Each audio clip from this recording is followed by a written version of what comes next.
But I think what the increase in interest rates has done is made the need for advice even more crucial, because, potentially at 2 or 3% interest, maybe people walked into it a little bit more casually, whereas at a 6% interest rate for life, the advice piece is, I think, even more important than it ever was.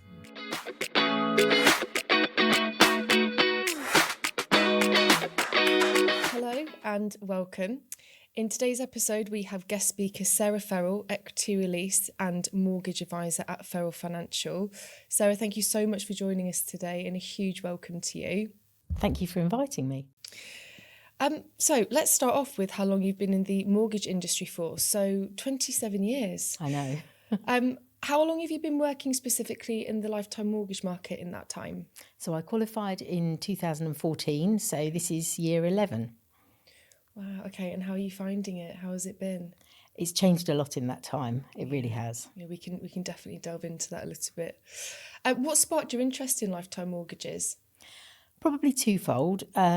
I noticed as a mortgage advisor that clients' needs were changing. There were lots of people in that kind of 50 to 60 age bracket who needed finance, and there wasn't the wealth of opportunities and options for them at that point. But I think also from a personal development point of view, I enjoy learning and felt at that point it was a way of expanding my own knowledge. Having been a mortgage advisor for so long, it seemed quite a natural step to increase my own knowledge by taking the equity release exam. Okay. And considering your clients specifically, what does a typical lifetime mortgage client look like today? It's a tricky one because there probably isn't one. There isn't a typical client. They vary a huge amount. But I think something that has evolved as far as clients, types of clients go, is that historically I think there was a feeling that if you were taking equity release, it was very much a last resort. Whereas I think now clients are factoring it into part of their financial planning much more. And so the reasons for doing it, they are vastly different. But I think that general feeling has changed, is that it's okay to do it rather than it being a desperate needs kind of situation. And following on from your comment about being a last resort, if we think about negative comments or misconceptions about lifetime mortgages, how do you overcome that with clients, introducers and other financial advisors? It is a topic of quite a lot of conversation. I still find it surprising and I suppose a bit disappointing that I'll speak with clients who've maybe spoken with a financial advisor, a solicitor, an accountant, and they've been given a negative spin on equity release before they've actually spoken to a qualified advisor who knows the pros and cons. So I think talking about it and acknowledging that there is some negative baggage, I suppose, around equity release, I think is really important.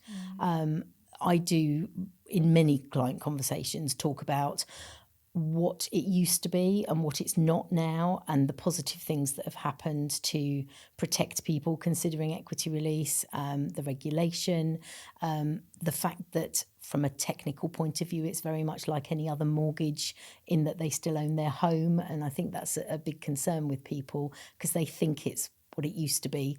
So I spend a lot of time talking with people about why it's not what it used to be. But I think acknowledging that there is that negativity there is important. Yeah, acknowledging, and then I think a lot of it is providing education from what you're saying as well. Very much so. I think people's concerns broadly, there's lots of them, but stem around, well, will I still own my home? What happens if I need to go into care or I need to move?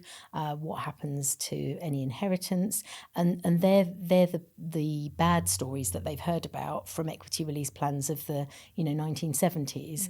And you can really encourage clients and reassure them now that with the backing of the Equity Release Council and the regulation in place, that some of those things just can't happen these days. It's a lot of reassuring, I think, as well. Very isn't much it, so, yes. Time. And in terms of interest rates as well, if we have a think about that within the market, how do you think the most recent interest rates have affected the market? I would say a couple of years ago, I personally found it had a real impact because people had become familiar with or comfortable with interest rates at, maybe 3% for a lifetime mortgage, and suddenly it was 6 or 7%.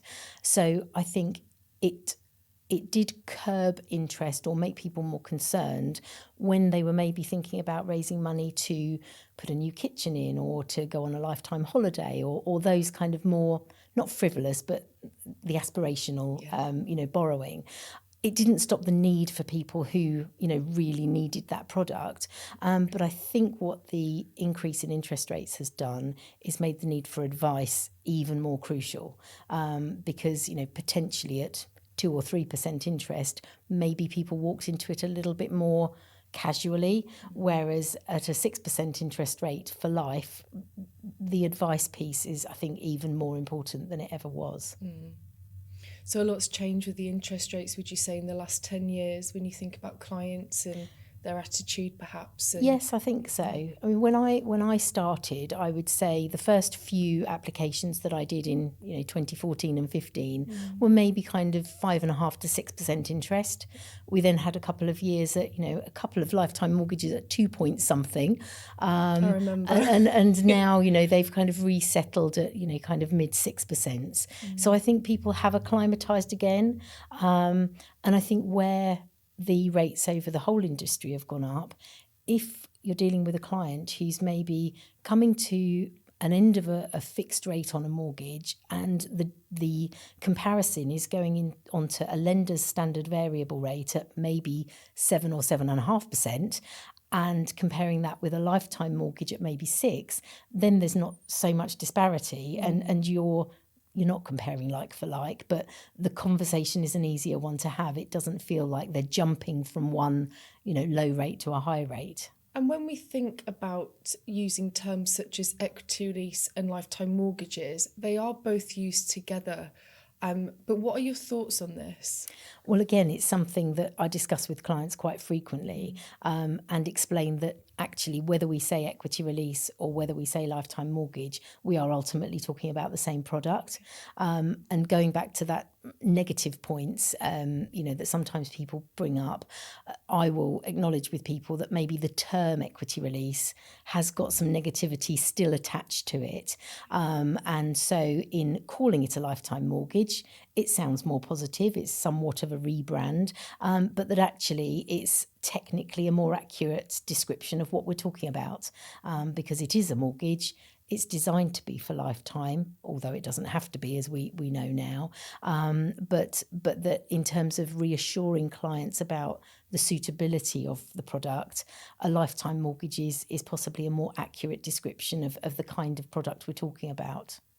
It comes back round to the education piece, doesn't it, that we mentioned previously? Yeah. And in terms of how the later life market has evolved, how do you think that compares to the traditional mortgage market?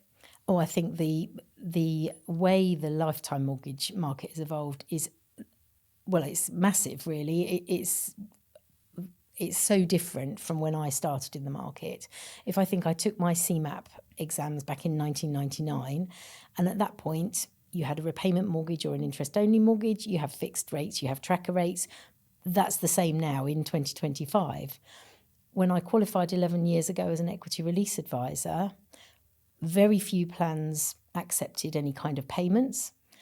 Most plans, if not all plans, had variable early repayment charges. They all had early repayment charges of some description, probably for at least 10 or 15 years. Now, as we know, and with the support of the Equity Release Council and all of the standards and the regulation in place, you have to be able to make some kind of overpayments. You have to be able to sell, and there are protections over downsizing and porting and what have you. Most plans have fixed early repayment charges. We even now have some plans on the market that have no penalties at all for early repayment. So when you look at how the products and the offering has changed, it's reinvented itself multiple times over the last 10 years, in a way that the mortgage market hasn't, but maybe hasn't had to. So a lot of change there. No, absolutely. And in terms of holistic financial advice, I'd love to get your thoughts on what that actually means to you. I think awareness for me is quite key here, in that it's a case of not necessarily being able to provide advice on every single product on the market, but having an awareness of what is available for the client sitting in front of you. And I think really getting to know and understand your client's situation, their financial situation, their family situation. There's so much more than just looking at the numbers. It is what their plans for the future are. It's just really understanding as much as you possibly can about their current situation and what their future aspirations are, before, as an advisor, you can then say confidently what is the right product for them.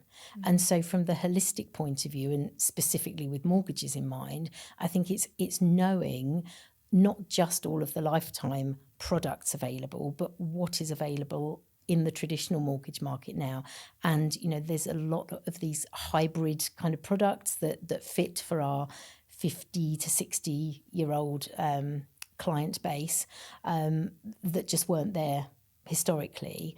And so I think having the awareness of everything that's available before you can confidently advise your client is really important. There's a couple of specific things there, actually. When I was thinking before today about examples that we could discuss, the regulators project that over the next few months, the number of mortgage maturities are going to be 50% up on this time last year, which is a massive number of people who are going to need mortgage advice because their interest-only mortgage is coming to an end. Now, if you're only aware of lifetime mortgage products, you don't know that there might be some other options available for those clients. If you are purely advising in the mortgage market, you might turn those clients away and tell them they've got to move house, when actually there are other options to keep them in their home. So that holistic piece is really important. But I think another area that I think demonstrates the importance of holistic advice is that we're aware that first-time buyers are a lot older than they used to be. So if you've got somebody who's maybe age 30, 32, you're arranging a mortgage for them for the first time that's a 40-year term, that client's already in their 70s before you've factored in them moving house, starting a family, whatever life might throw at them. And so at that very starting point of their mortgage journey, as a mortgage advisor, you need to surely have some duty of care and understanding that at some point during that client's journey, they're going to be in that later life lending space. Sounds like there's a huge importance to consider absolutely everything to get to that final end point that is the perfect decision and advice for that client. Yeah, and it might be that you as the advisor aren't the one to provide that. But I think, having links with other advisors, being able to signpost and going back to the fact that you really, really need to understand what the client's needs are before you can point them in the right direction. I'd love to know a bit more about you specifically, Sarah. So what do you do, or what are your steps in keeping yourself motivated and positive? Well, some days are easier than others, but I do love my job. I really love, at the risk of it sounding very corny, I love being able to make a difference to people, to do what we've just been saying, sit with a client, really get to know them, their family, their aspirations, and be the one to make that happen for them.